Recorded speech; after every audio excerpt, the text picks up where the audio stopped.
In this episode, I'm traveling to the high mountains of northern Utah. It's a beautiful time of year. It's September, but we already have some beautiful colors. Many of you saw my video about the primitive fishing kit and asked me to demonstrate its actual use. So I'm traveling to the crystal clear streams of the Rocky Mountains, and I'm going to catch a couple of trout with this primitive fishing kit using a woolly mammoth tusk hook. I'm going to catch a couple of trout and cook them up in the traditional manner and take you along for the journey. So thank you for coming along, and I hope you enjoy. Thank you for requesting this video, and we're going to get back into the mountains and catch us some fish the primitive way. We're going up this beautiful canyon, and you can see we've got the fall colors. But we've had such a drought that the maples are dropping their leaves before they've fully changed. This area has wonderful granite boulders everywhere. All of these granite boulders were dropped down by an ancient glacier that was here during the last ice age. But still, there's enough color to make it feel like fall. You can see these boulders. These are called glacial erratics. And again, they were pushed down by a glacier, and then when the glacier melted, they just dropped where they melted. But pioneers, the Mormon pioneers in the 1800s, you can see what's left over. They used these giant glacial erratics as a quarry, and they used these to chisel and make the Salt Lake City Temple in the 1800s in Salt Lake City, Utah.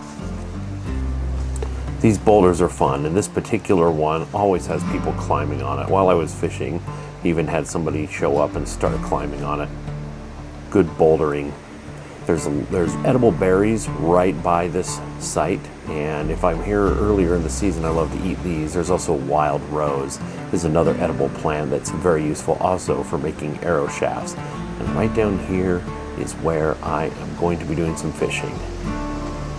This to me is absolute heaven. Even in September, it's still warm enough that I like to stand barefoot in this water and fish. A little bit of turbulent white water, and these little patches of calm water next to the white water is right where you want to put your line. Hello everybody, Ben Woodruff here, and in today's video, taking you up a canyon near my house, and this is one of my favorite places to go fishing. Now, I'm not a fisherman, I'm a fish hunter. Let me tell you the difference. A fisherman has patience and they just cast out their rod and they enjoy and relax. Not me, I have ADHD. I'm always thinking, looking, I'm a hunter. And so when I go after fish, I'm a fish hunter. So rather than using a nice rod, today, we're gonna be using a hand line. Now, if we're looking at my gear, again, I've done videos about this before and showing this gear, but you want to see it in action? You asked for it, so I'm going to show it to you. So the gear I've got fish hooks made out of antler, and I also have straight fish hooks made out of woolly mammoth ivory. My line, I've got line that is made out of yucca fiber, line that is made out of dog bane, which is usually my favorite. I also have yucca fiber, and today we're going to be using sinew, which is tendon, just micro-woven into a continuous, nice long line, fish line. So we're going up in this canyon, and we're going to be going after brook trout. Now, brook trout, I really like. They're not native to this area. Sometimes I'll catch the native Bonneville trout in this area, and usually I set them free. But the brook trout, they're aggressive. They're small. They can get big. They're usually pretty small here because the river that I'm fishing in is up a canyon that it's all glacial. It's all entirely, made out of these big giant pieces of granite, and a glacier shot down and carved out the whole canyon. And so there's all these granite boulders, and the water is very fast flowing. Not a lot of algae grows. The fish are always hungry. They're always aggressive because the water is flowing so fast, and there's not enough room for good algal growth. And so what they have is me going to hunt them. So I'll pick a spot, and we're going to try some hand lining here. And we're going to see if we can catch us a brook trout. And if we catch one, we're going to cook it up and eat it. I don't care if it's big or small. We're going to eat what we catch. I've slid part of a worm here onto this hook. And again, this is a double-ended pointed hook made out of woolly mammoth ivory. And we're going to take our sinew and we're going to drop our line in the water directly from above. I find it's incredibly hard. Normally fishing is such a peaceful thing, but trying to film it in any way is really difficult. So we appreciate the effort to try to capture some of the attention. Now I'm going to go ahead and drop a line there in the water, right in the rapids, and let it kind of move on over to the areas where it's naturally flows, because the fish like to be behind these big rocks and they just sit on the edges of the whitewater. You can see I decide to go right down below my feet, and sure enough, I catch my first fish within a few minutes. These brook trout, they love to bite and they're very aggressive. You can see you're going to kind of pull in the line here, and again, there's no pole whatsoever. Hand lining is lost art, and it's the earliest form for fishing in every part of the world, including here in the New World. So I have a nice tiny little brook trout caught on the line here.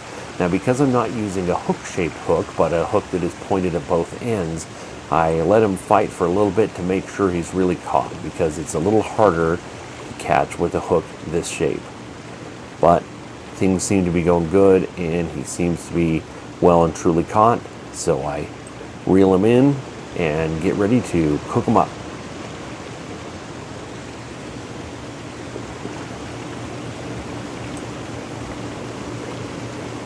Now you can see just how beautiful the markings are on brook trout. They really are one of my favorite trout to catch.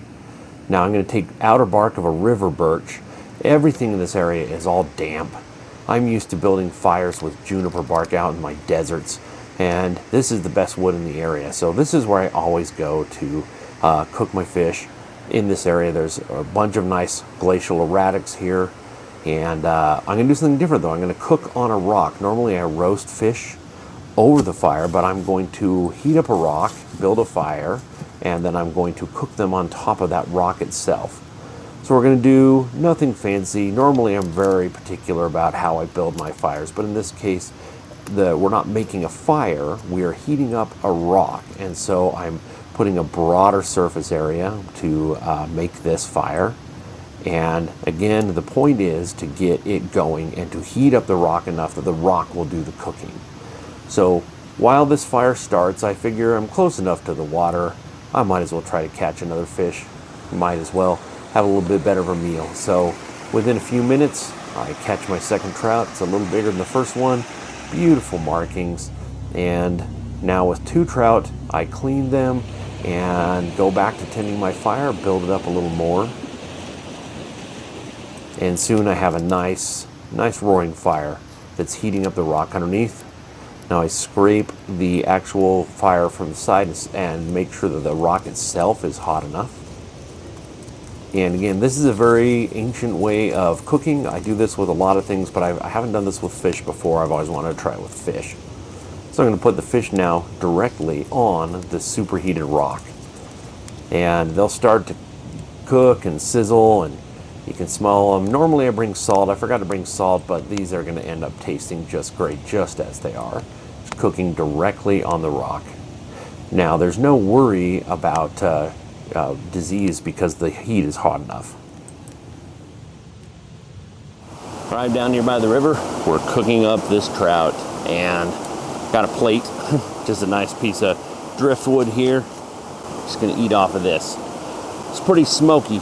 I don't normally make a smoky fire, but a smoky fire like this, we're trying to make heat. We're having a lot of coals and embers, and I'm using driftwood that's a little bit damp, so you're going to have a little bit of smokiness. It'll add a little bit of flavor to the fish. It looks pretty close to done. I'm going to put it back on the rock for another minute or two, and then I think we should be done. All right, here we go. So this cooked up pretty beautifully. Again, I haven't really done this technique before on the rock. It's not normally what I do. I normally do that with other things, but not with cooking fish. But these guys were so small that I figured the best thing to do would be to cook them on a rock instead. Normally I'll take like a piece of dogwood or a piece of fir and put it through there, out the head, and roast it over the fire. Works great.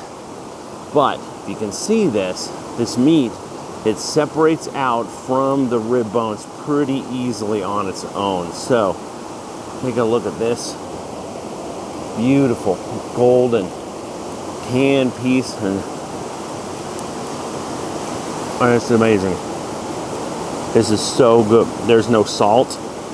There's no seasoning. Just the flavor of the natural wood smoke. This is amazing. Now, I'm not in a survival situation. If I was in a survival situation, I would also be eating the bones. I would take the head, the skin, and the bones, and I would put it in a pot, and I would cook it up and boil it and render it down until it was soft, and make it into like a fish, like a stew, which may not sound good, but oh man, it tastes good, and it's actually really good. You get the calcium from the bones, you get the proteins from the skin. So, but I'm just out here in the woods, so I'm just going to be eating just the flesh. So, I hope you enjoyed seeing how to use an actual hand line and a primitive hook. So, about 10,000 years ago, a woolly mammoth died. I used a piece of its tusk to make a fish hook. I used that fish hook to catch a fish, and now I'm cooking and eating this fish, and someday I will pass on and I will be part of the land as well. It's all part of this whole circle that keeps going. We keep recycling. But I hope you enjoyed learning, seeing that. If you haven't already, if you could hit subscribe, it really helps me keep the channel up and going. And always remember that life is a gift. So never stop learning and never stop exploring. We'll see you next time.